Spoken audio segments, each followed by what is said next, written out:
Here we go. 3, 2, 1. Boom! And welcome to the Big Honker Podcast, brought to you by Dirty Duck Coffee. If your coffee sucks, it's not the duck.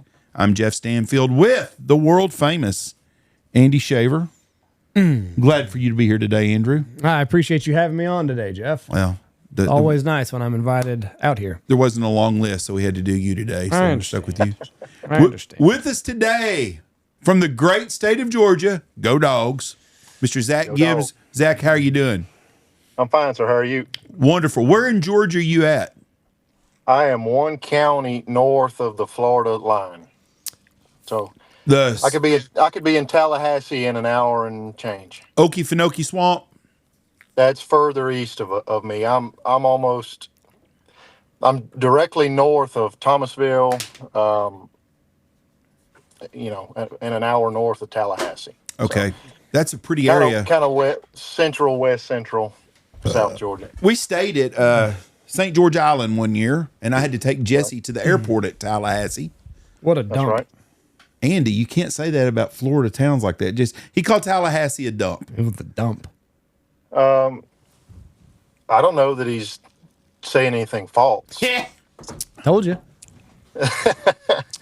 But anywhere with large populations is somewhere I try to stay out of. So. Amen to that. Yeah, I would agree with you that. Get to the country, people. Have you seen the videos of the Houston Stock Show? All the shit going on there? Looks like a carnival cruise. It's getting crazier and crazier. I don't know if it's the accessibility to the videos. You just don't remember seeing craziness like this as often as it is 20 years ago. And I guess it's just availability of getting a video out there to everybody instantly. I don't think it's ever as bad as it is now, but the Houston Stock Show, it's crazy because all these people out in West Texas are going there for their kids to show their pigs and their steers and stuff. And it's like a rap concert has mixed with hee-haw. Yeah, but hold on. We know some people down there. Like, this is we can easily find out how bad it actually is. Or if, like he's saying, it's just been sensationalized and a couple of incidents have gone viral. Well, excuse me, Mr. NAACP over here. You're just always so glum. That's not glum. I'm calling it the way it is. You're glum about everything. Okay, Andy. I'll pay for you to go down there for 3 days and hang out. I'm not fucking driving to Houston, Texas. It's 10 hours away. It's not 10 hours. It's 7 hours. No, that's even worse. That's even worse. That just eats up your whole day, travel back and forth. I ain't going to the fucking Houston. Ain't happening. Ain't happening. It is bad down there. Oh, well, you say that. Okay, well, you don't believe me. Zach, do you work with any dickheads or is it just me? No comment. No comment. Okay. You can't work without, I mean, you can't and not, you know what I mean? Anytime you get anybody. Obviously around here you can't. And sometimes maybe it's me. Yeah, right? Exactly. I'm that way here 10% of the time myself. Sometimes I'm the dickhead. Zach, first step is to admit you got a problem. True. Zach, you got to go on a cool trip. You just got back from Greenland. And I thought about this today coming out here. I'm pretty well versed on geography, and I can name you a city in about every country in the world. I cannot name a city in Greenland. Well, they're all, I guess, Inuit, Eskimo type names. I don't think you're allowed to say Eskimo anymore. Say what you want. But we'll call them Eskimos because that's what I say too. Right. They look like our Native Americans. Most of the people there have, jet black hair, dark brown eyes, and tan skin. But the city we flew into was Nuuk, Nuuk, Greenland. And there's there's more people in my home county than there are in the whole. I guess it would be kind of like a province. Denmark actually controls it, but Greenland has what they call home rule. So basically, they self-sustain themselves, except for a $600 million block grant every year from Denmark. So the Denmark Navy patrols. I mean, we actually were hunting in some of those fjords, and Denmark Navy cruise. I don't know what kind of ship they are, but one of those big old Navy boats came cruising by, and we're shooting ducks. And I'm like, man, I sure hope they don't have heat-seeking missiles and that kind of capabilities. So you were in Godthub, is what they call it, right? Correct. I guess that would be the way their native tongue would call it. But if it's on the south, so Greenland, kind of is a teardrop shape with the point being at the bottom. We were on the southwestern side of Greenland, all the way on the coast. Okay, I'm looking at it right now by the Davis Strait. Yeah, I know where that's at. Oh, you do, Andy? Andy's well versed on Greenland, I guess. Right up here. How big a town is Godthub or Nuuk?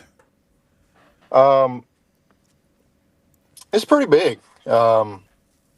Pretty big for, I guess, Greenland standards. I wouldn't know how many people live there permanently. One of the people we talked to said that back in, I guess it would be the 80s, they basically ruled out living in the little small fishing communities or whatever, and they basically made them all move to one central location. So I don't know what the purpose of that was or anything like that, but so basically everybody kind of is congregated there in Nuuk. Yeah, 20,000 people. I just looked it up. In Nuuk or in all of Greenland? In Nuuk. I think there's 56,000. Yeah, there's not many in Greenland. Yeah, it's a third of the country. Over a third of the country lives in that one area of 20,000. So they had a Dollar General and stuff there. So you was in big country there. Oh no, sir, no Dollar Generals. No, any. It's crazy. They don't. Down here, and I'm sure where you guys are, everything has a sign that says this is gas station or where to eat. But there's no signage. It's kind of like a giant apartment building that may have a restaurant in one of the rooms in the back, and it's pretty difficult to navigate and find where the heck you need to go. But Trump will take it over, and we'll have signs everywhere. Trump Tower, we'll have all sorts of stuff there. I don't know that. I don't know that it'll ever be the 51st state or like the Virgin Islands or anything like that. It would create World War III probably. Who knows? Well, if you listen to the news, we're already started World War III, so we might as well get Greenland and Cuba while we're at it. Was that on the? It's always, it seems as though it's always an attention shift off of anything else. Yeah. Was that a hot topic while you were over there? Did people kind of one of the things that was recommended to us is no politics, no religion. Really? Right. Is there a bunch of carpet kneelers over there, or just? Yeah. What's the religion? Why you'd have to avoid that?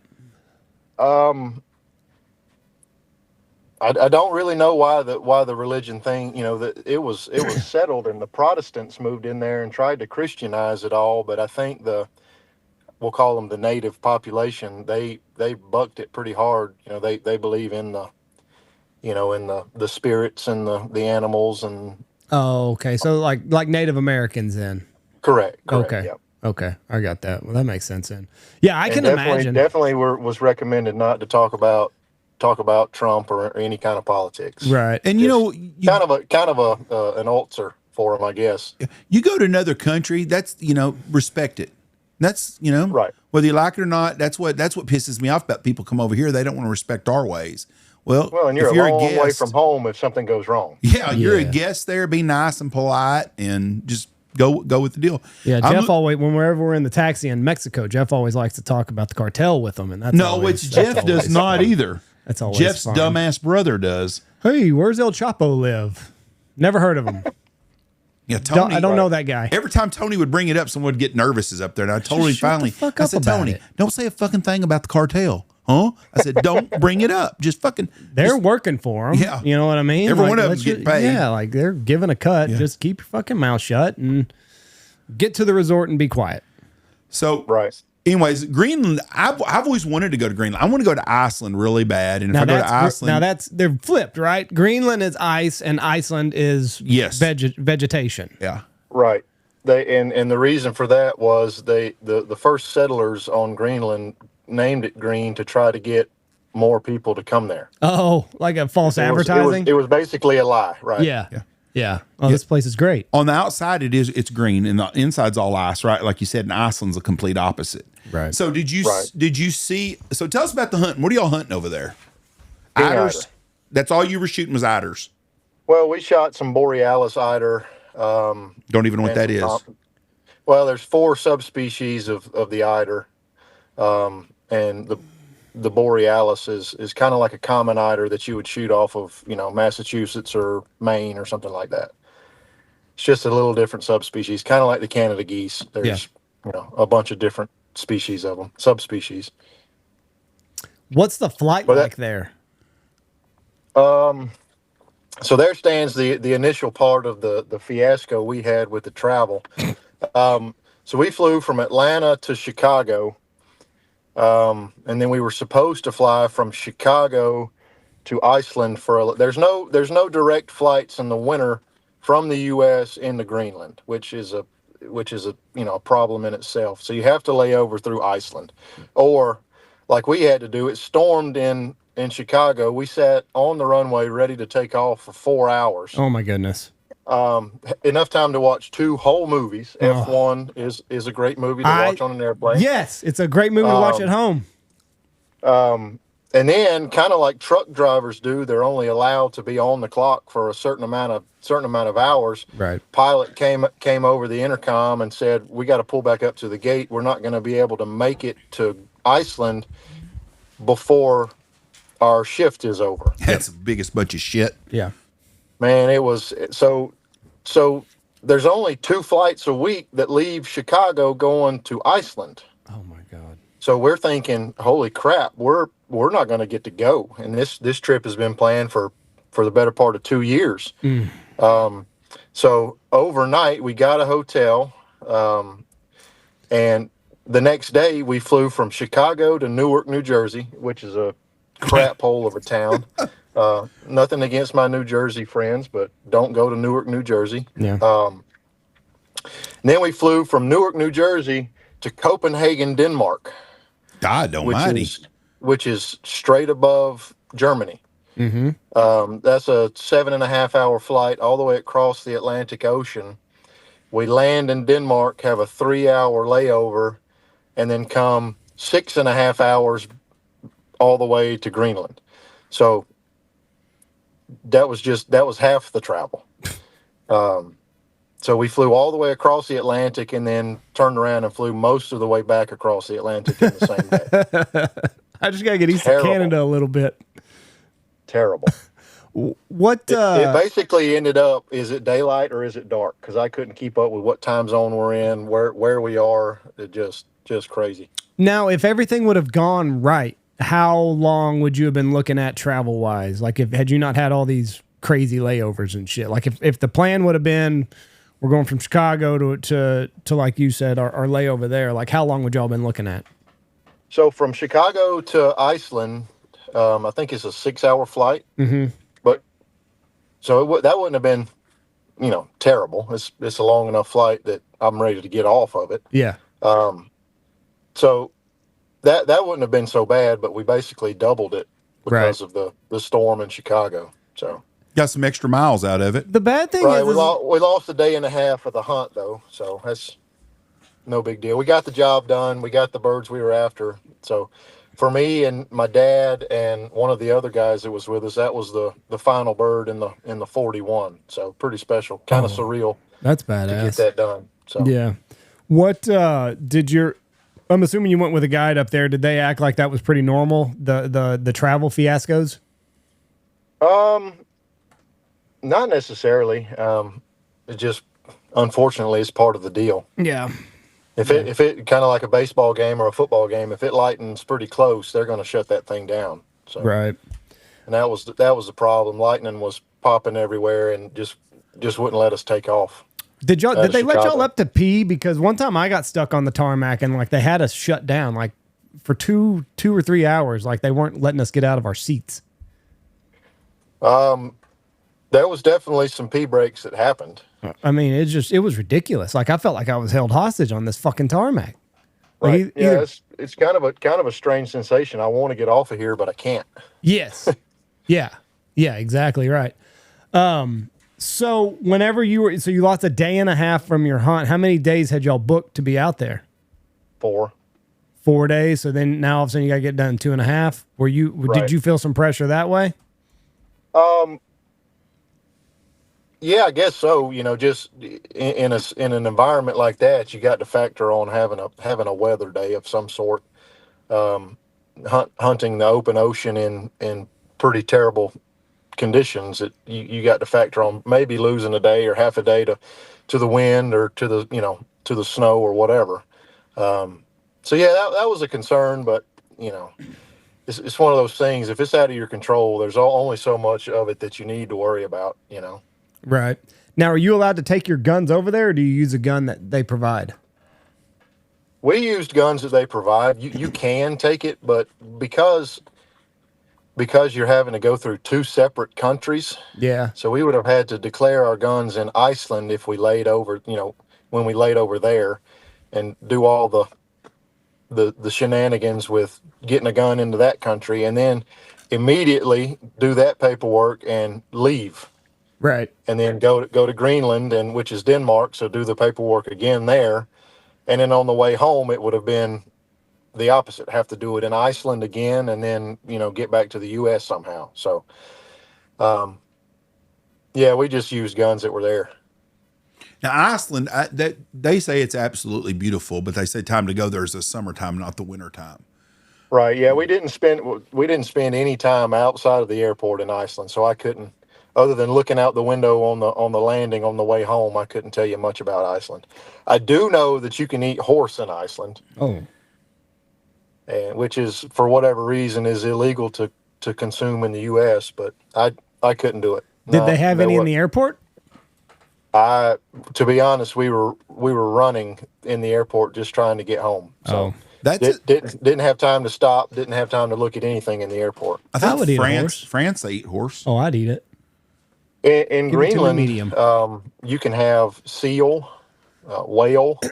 We tried both of those things, and it's a one and done kind of situation for me with the seal and the whale. Was the whale fermented with the oil?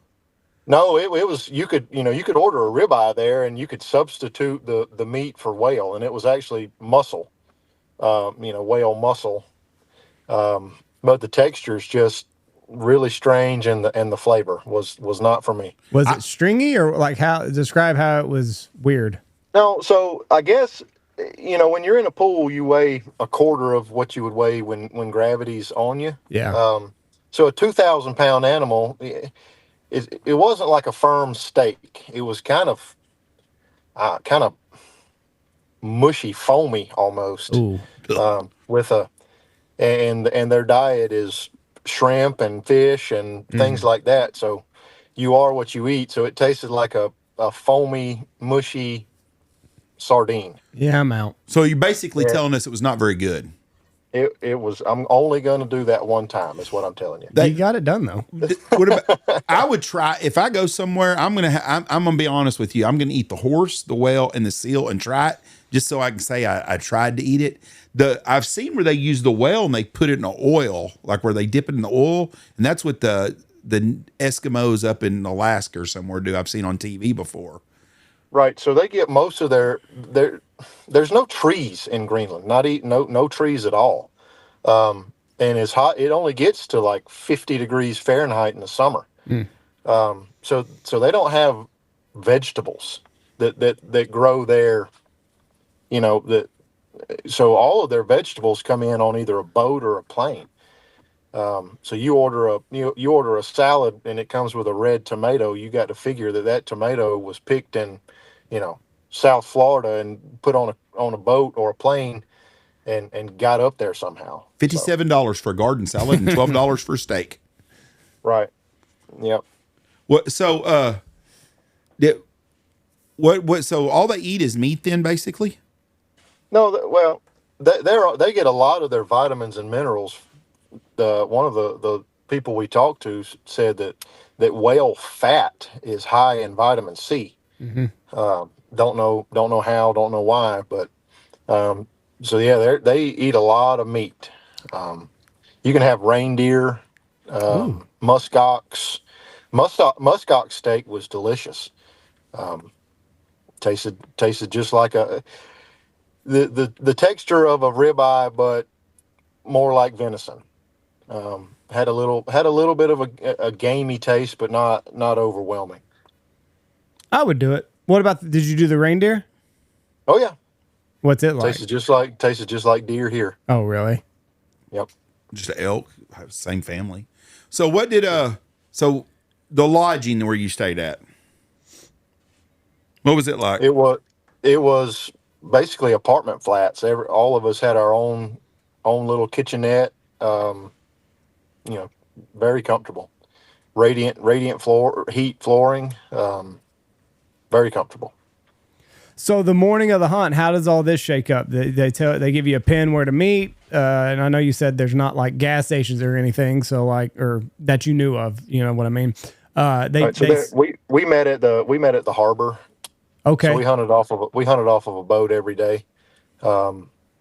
Just were told a time, and we met at the same harbor every day. So what time do you have to get out there? the earliest we got on the boat was 9 o'clock. Oh, hell yeah. So it's plenty of daylight before you ever get hunting. And then how long do y'all hunt for? We hunted till 4 or 5 every day. What's the limit on there? Is there a limit? There's a limit on how many you can bring back to the U.S., but I never heard them say you've shot your limit. So you just shoot until 4 or 5 o'clock and you were done. Right, but these birds are, they're pretty hard to knock down. And those King Eider, if you cripple one and he goes under, he can hold his breath for 3 or 4 minutes. So there's no telling, where he's going to pop up or if you're even going to see him when he does. So you got to kill him dead. Yeah. Yeah. What did y'all like back up into like are y'all just anchoring in the middle of the ocean or what are y'all doing?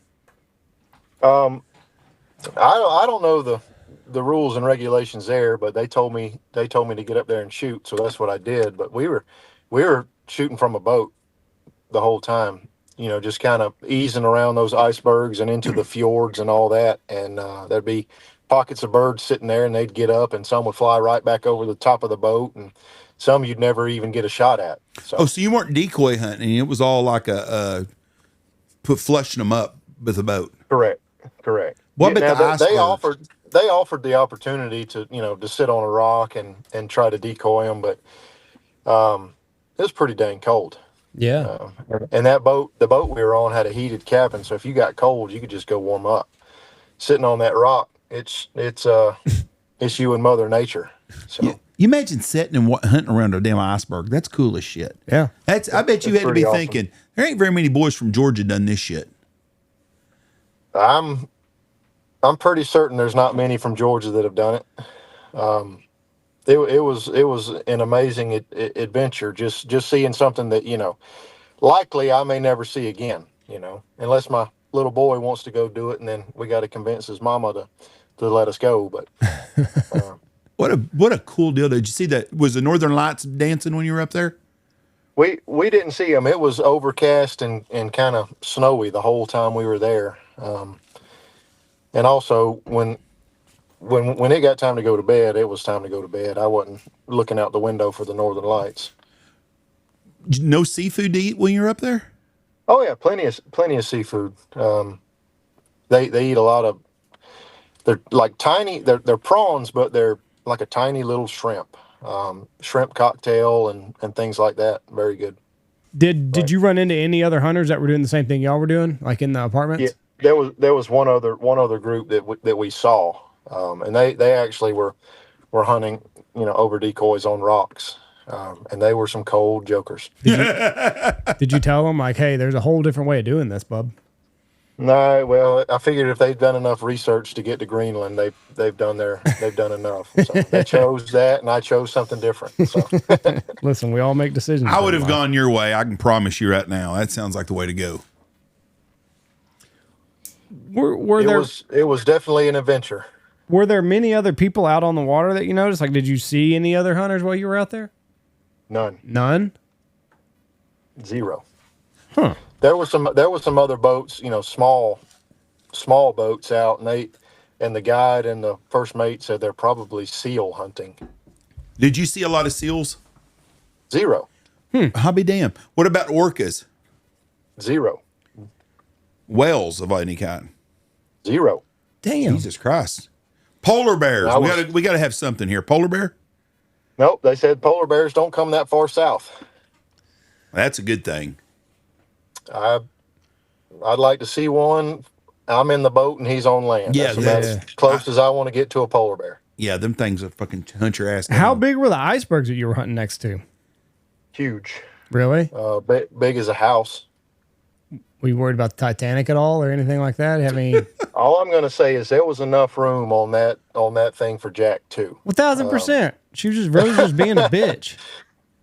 She couldn't go back to we her never rich got people. close enough to them in the boat for it to even be an issue. I mean, the ones we saw were sticking 30 feet up out of the water. I mean, very visible. Yeah. Were you hunting with a white guy or was everybody there a native? Native. Did you see any pale skins besides the hunters? That was it. The hunters were the only other pale skinned people that I saw. So there wasn't very many people looking like they'd come from the Dutch that were there then. Definitely not redheaded either. Leif Erikson spent some time there too. So right. That's an interesting trip. What made you choose Greenland instead of going to like Alaska to do this? So for me, it came down to the weather and the travel, and the travel turned into a fiasco in itself. So for a South Georgia boy to get to Anchorage, Alaska, it takes basically a full day to get there on a plane. And then once you're in Alaska, you stay a day, and then you get on a private airplane that gets you to St. Paul Island. That's where 99% of the King Eider are killed in Alaska. And I know a couple different experiences that guys have had hunting in, if you've seen the show The Deadliest Catch, yeah. The island that they go to when their boats are full to offload the crabs, that's the island that you're hunting from. Dutch Harbor. So way out there all alone. And I know a guy that's boat flipped over. He was in the water for 20 minutes probably. Should have died. I don't really understand how he didn't. Hypothermic, all that good stuff. But then I also know a guy that got all the way to Anchorage, and the weather was so bad that the private plane, the pilot said, "We're not going." He sat in Anchorage for 5 days and missed his hunt. Shit. And then I know a guy that got to the island, and the weather was so bad that the 5-day hunt turned into 13 days. He stayed on the island 8 extra days just trying to get off. And you talk about that airplane where you're stuck and can't get anywhere. You let me tell my wife, honey, I hope I'm home in 7 days, but it may be 17 before I'm home. My stuff would be on Facebook Marketplace and sold by the time I could get home. Man, I don't know what would be worse, being stuck and not being able to get there or being stuck and not being able to get home. I got stuck in Alaska for 2 days, and it was a miserable 2 days waiting around because all we did was sit around waiting for a bush plane to come pick us up. I can't imagine sitting at that place, sitting in a wooden or the accommodations are not real great, and be set there for 8 or 10 days. Kenneth Witt, a buddy of mine, he went to St. Paul this year, and they sat for 2 days. And they got lucky to get in when they did. He got weathered in also. So what happens is common. So the weather going to Greenland is taking a big jet to get to Reykjavik. Is that what they say it? Reykjavik, that's Iceland. Yes, sir. And then flying over, I guess you're in another jet, go to Greenland. Right. How many flights go from Reykjavik to Greenland? A flight or two a day? I think, yes, sir. I think daily. So you flew to, and also another thing to consider about St. Paul Island is whenever COVID was happening, the the actual airstrip is on tribal land on St. Paul Island, and the tribal elders or the powers that be on St. Paul Island said we don't want COVID here. No, y'all aren't coming. So it shut down the King Eider hunting on St. Paul Island for 3, maybe 4 years. That nobody could, no pale skinned person could go. I didn't know that. Yep. They were that afraid of it. Correct. Well, you get a, yes, people died with COVID, but people died with the flu, but that's neither here nor there. But, you get a strain of something bad into a community that doesn't have the same immune systems that we have, and it could have gotten bad, Yeah, so that was a concern too, was just, hey, we could have this trip planned and booked and paid for and all that, and then something can happen and they can say, nah, we don't want you. right. So this was 2 years in the making, the planning was? yes. Wow. And that goes back into, how far out they're booked, and, they can only have a certain amount of groups that come through there in a season. So it just played out that it was about 2 years from the time we initiated contact to the time we actually went. So Did they ever tell you how many groups they try to take out in a single year, or how many people they try to take? there was 6 people on our boat, and and we were supposed to be there for 4 days. So if they have a day or two off in between groups, I would say 6 groups maybe All in year? a season. Yeah. Wow. That's just a guess, though. I didn't ask that question. Yeah. what the guys that were still hunting, they hunting them with, I guess they're shooting high-powered rifles at those? That's correct. Yep. They just kind of ease around and see one laying up, I guess sunning themselves, and just pop him with a rifle. It's what a cool trip. The flight to flying all the way to, where'd you go to? Denmark? Yeah. Copenhagen, Denmark. That's right. What did they? So that was the flight originally, was to go from Newark to Copenhagen. So on the way up, we were supposed to go from Chicago to Reykjavik, but because we missed the flight that goes into Reykjavik from Chicago, we had to go all the way to Newark, New Jersey, and then to Copenhagen, and then back across to Greenland, or we would have missed the whole trip. So.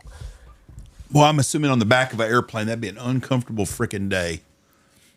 Yes, sir. Yeah, is it just a normal size airplane, like three to a row? The one from Newark to Denmark was 2 by the window, 4 in the middle, 2 by the window, so 8 across. That's like the one we flew to Puerto Rico on. Yeah. Big. Yeah, it was big. Yeah, that's a nice flight. From Denmark to Reykjavik, I bet was not as nice a plane. I think it was 6 across.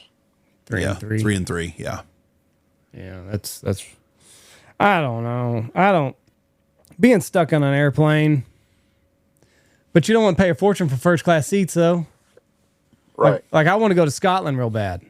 That's a hell of a flight, and then you get a fucking middle seat and you're screwed.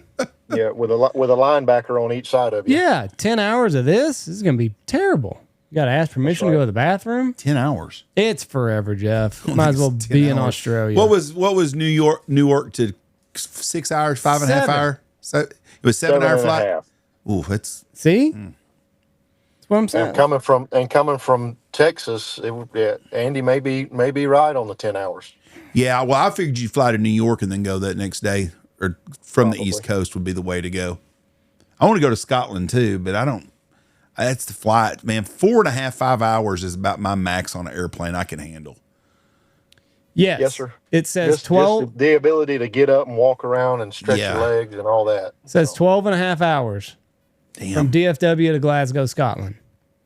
So there's a direct flight to DFW? Yeah. No, there are no direct flights. At least one stop. You can't get from American. You can't go to. What about to? You got to go to like London or something like that. What about Dublin? Jeff. Okay, never mind. I just Googled it. I've not gone that far into the weeds. Okay. You're being an asshole, Andy. I just don't want to Well, say that in you're front just of everybody. you're just asking me questions I don't have answers So, to. what kind of season did you have in Georgia? We're going to get into Georgia now. How'd you have a good season this year? That was pretty poor. Well, we're about 5 for 5 in the last couple of weeks. Every place we've talked to, everybody's had the same response.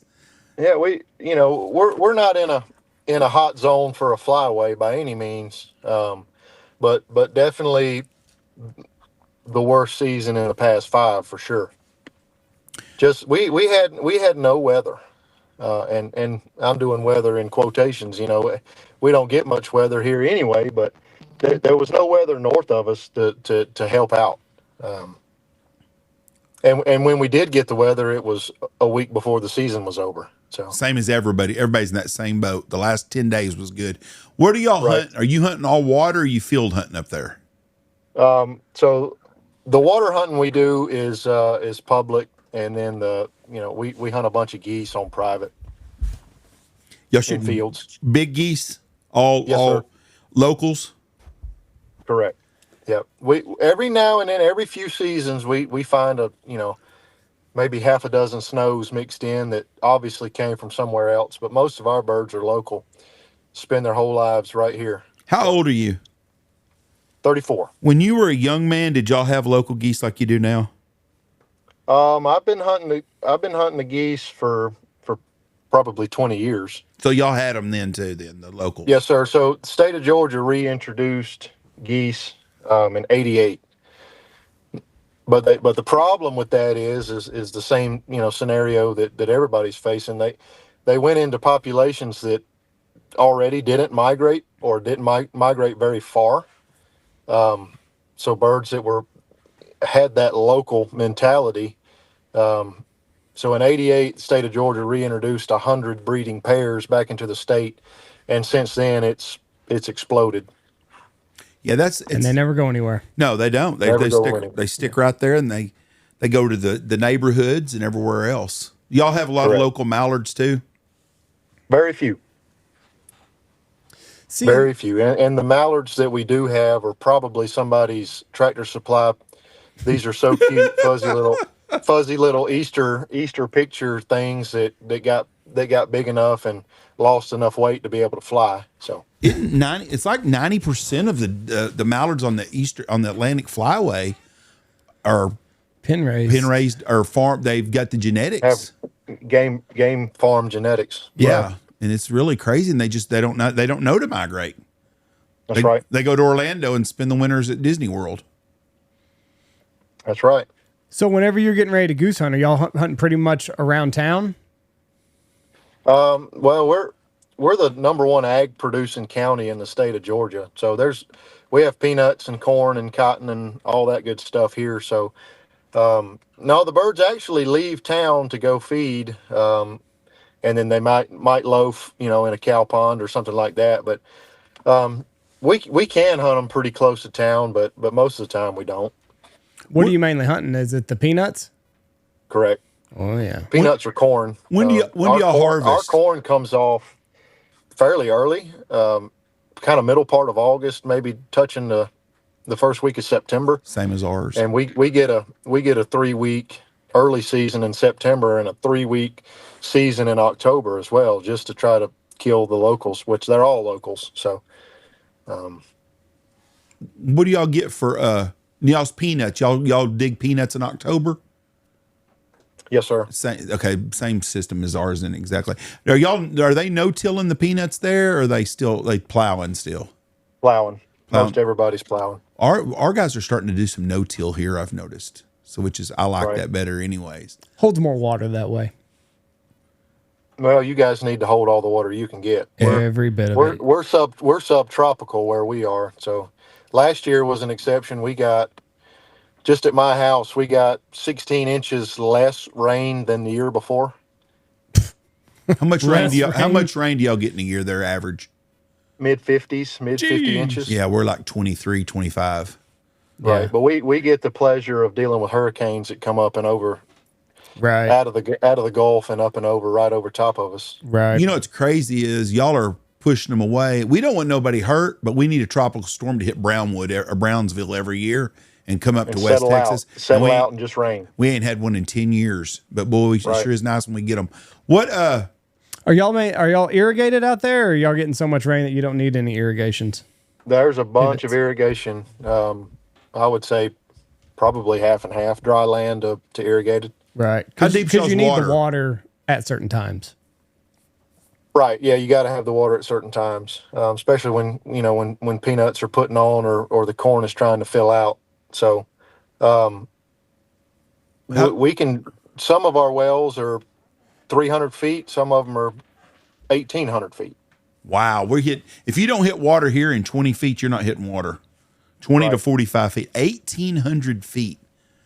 Yeah, and some of those wells are 12 to 18-inch wells, and that one well can service 5 or 6 irrigation systems or pivots. That's crazy. Do y'all have an allotment on how much water they can pump out? So I'm sure you probably heard about the water wars. So our aquifer kind of ties into the Floridian and the Claiborne aquifer here. So we deal with kind of Alabama and Florida arguing back and forth of whose water is it actually. But to my knowledge, there's no allotment. It's basically, can you afford the electricity to get it out of the ground or the diesel to get it out of the ground? That would be the allotment in itself, is just paying Right. to get it. Yeah. Because I know, I think in Nebraska, I think they're like 18 inches. Right. And I think here it's like 3 foot, which is a lot of water. Sure. Yeah. So, Yeah, 27,000 and some change gallons in an acre inch. yeah. So Yeah. an inch of water on an acre is 27,000 gallons. Yeah. I think we're 3 foot per acre is what we can do here. Right. So you're A lot of water. I guess you're in the peach capital of the world where you're at right now, right? That's correct. The peach state. That's right. No freeze this year, so the peaches are looking good. Matter of fact, we had a frost this morning. Damn it. Have they budded out yet though? Some of them have started, but I think it's early enough that they'll be fine. Are you going to turkey hunt any this year? Absolutely. Hell yeah. Everybody in Georgia turkey hunts. Youth season starts Saturday. So Oh, nice. we only get the youth season is one weekend, 2 days. So Yeah, that's the way it is in Texas. sure. But then once turkey season comes in and it's open for everybody. How many turkeys can you kill in Georgia in the spring? 2. 2 per person. What's y'all's turkey Right. population good?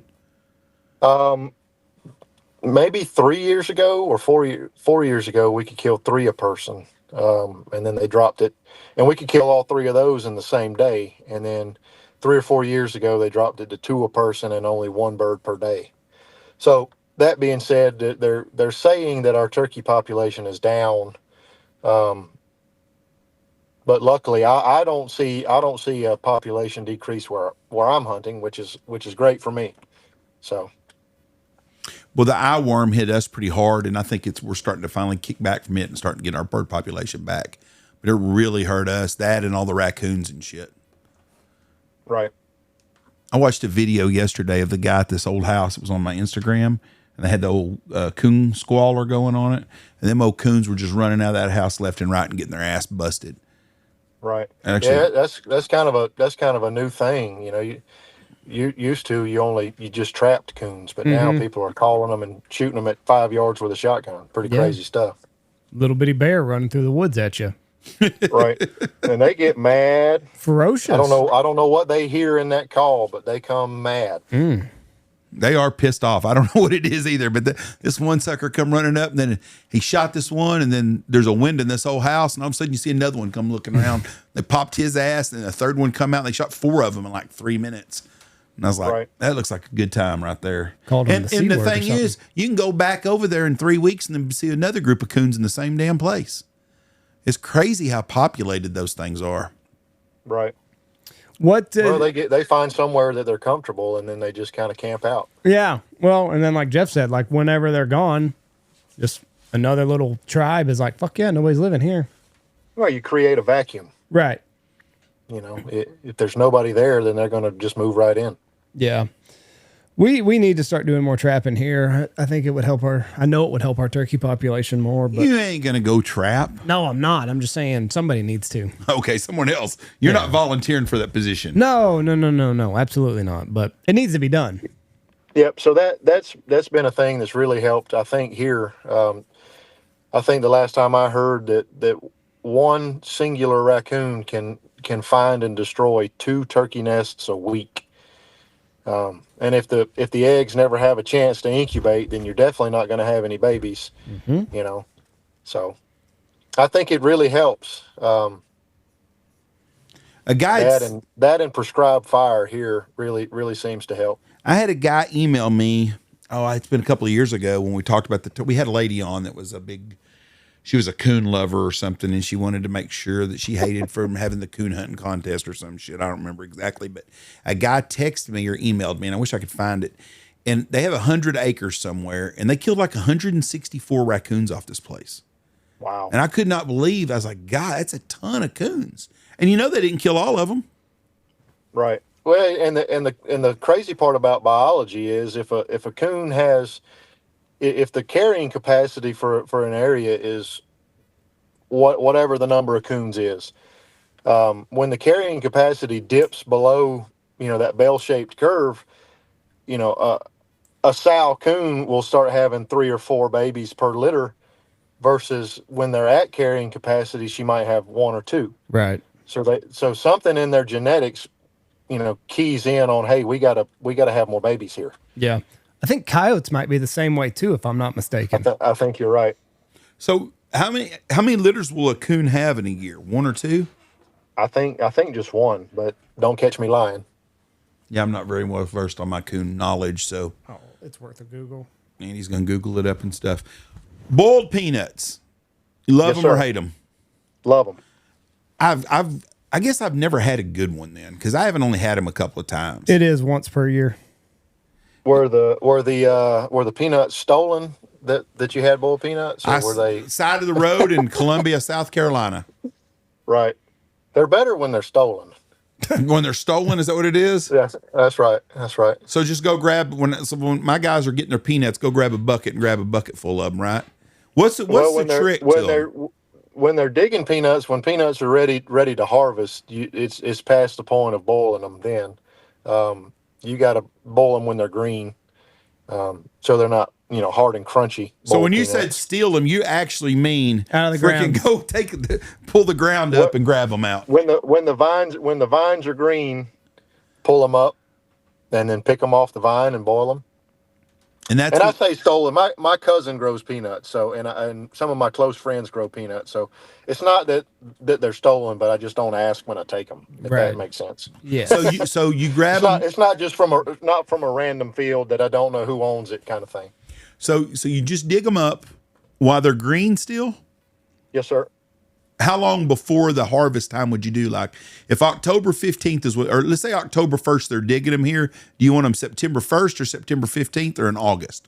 Yeah, a month before probably. So 1st of September, you dig them up, boil them. You just put them in water and just boil them. Nothing else, and put seasoning in there?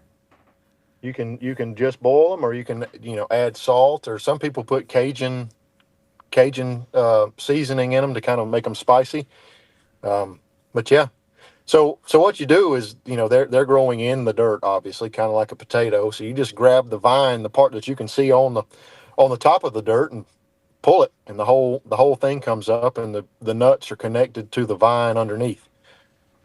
And then you pick off the peanuts and wash the dirt off of them and boil them. And I'm assuming you take them out of the hole to eat the peanut? Correct. Okay. Well, you boil the whole peanut, right. Right, but then you take them out and eat them like normal then. Sure.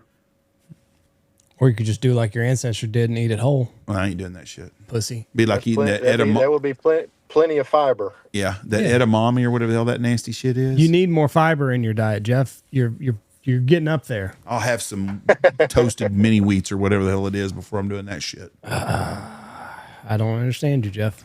That's just crazy. So what kind of trips we got planned next year? You go to Greenland. What are you going to finish that? What's the How next do you one top after that? Siberia? Well, we went to Canada in September. Then I went to Maine and right at New Year's. I need to get me a job at the USDA. That's Well, living I'm life. not saying that it was all free. It costs money to go places, but you save up annual leave and take off when you please. So Maine, where'd you shoot there? I shot black ducks and common goldeneye. Where'd you hunt at up there? Just off the rivers. I mean, what part of Maine? So we stayed in Kittery, which is almost New Hampshire. Yep.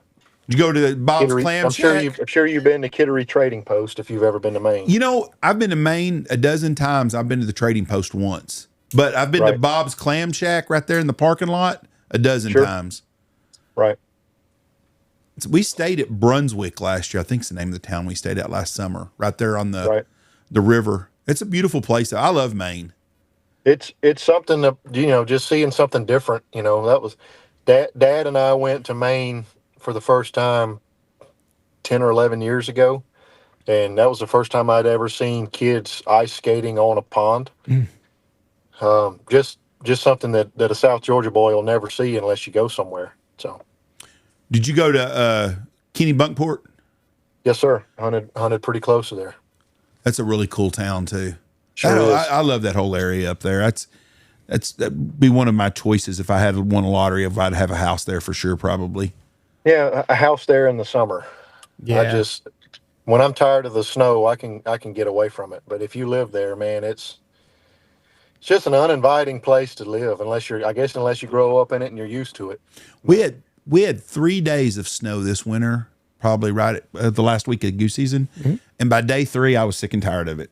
I thought, boy, it was sucked to have to do this for month after month after month. The problem here is the thaw. The thaw is the bad part because everything's muddy. When everything turns wet and then it refreezes overnight, that's pretty terrible. Yeah, like if the snow's going to come and just stay here, that's not a big issue.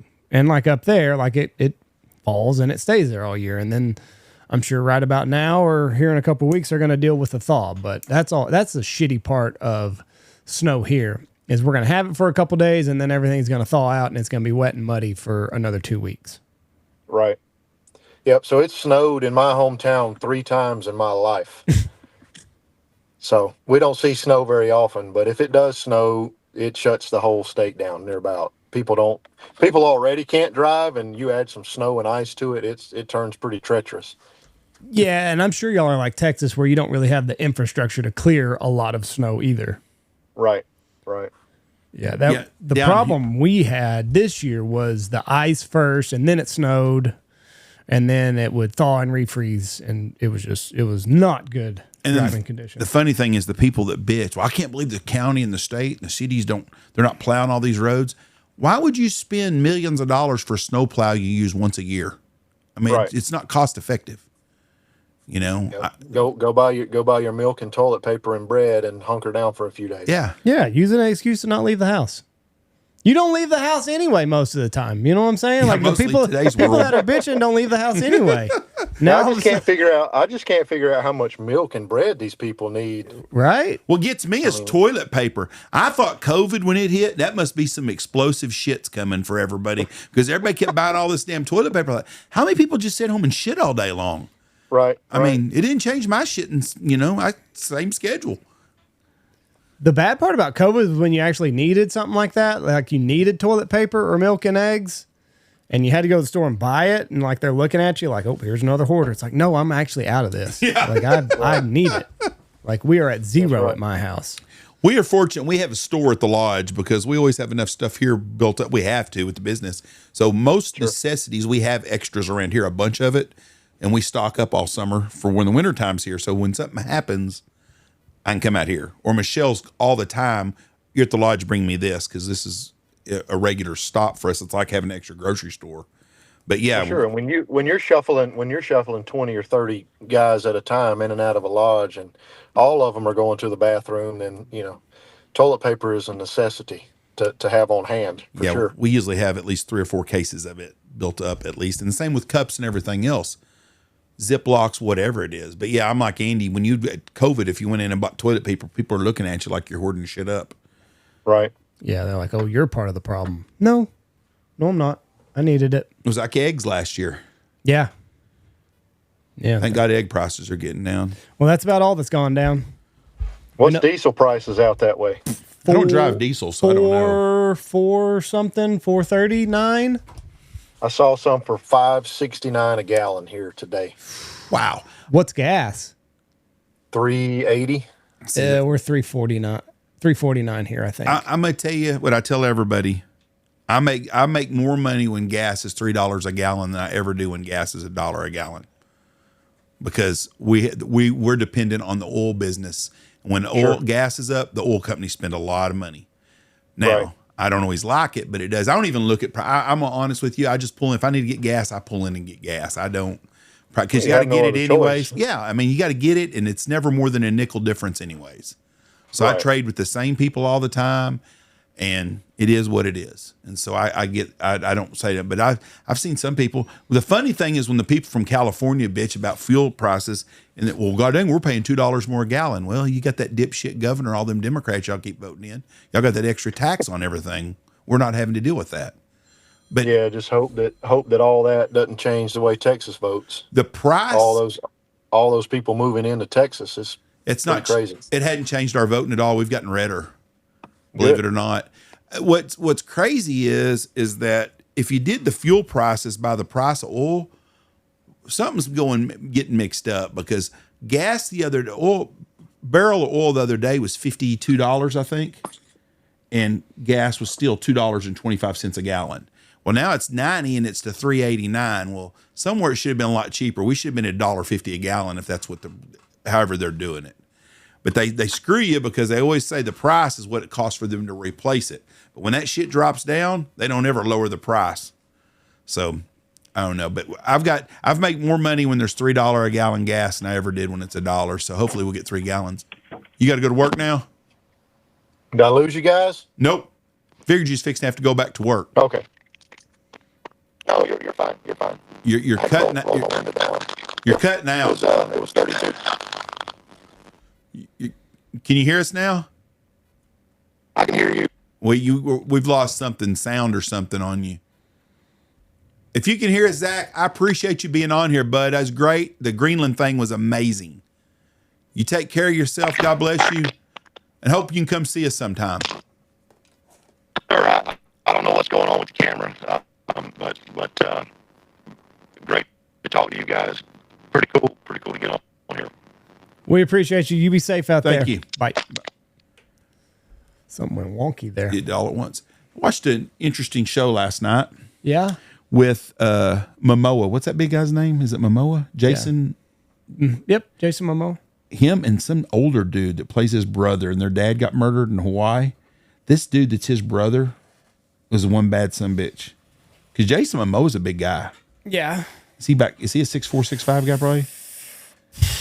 I've never measured him personally, but I would say so. But, maybe. I mean, he's a big tall guy too, though, and white. I don't know what the movie was called. I can't remember. It just came out on Prime or on Apple TV last night. It's a new movie. They're in Hawaii. 6'4". He is 6'4". What movie is it? Does it say the name of the movie? His newest movie? But I can find it. IMDb. I think it just came out. Let's see.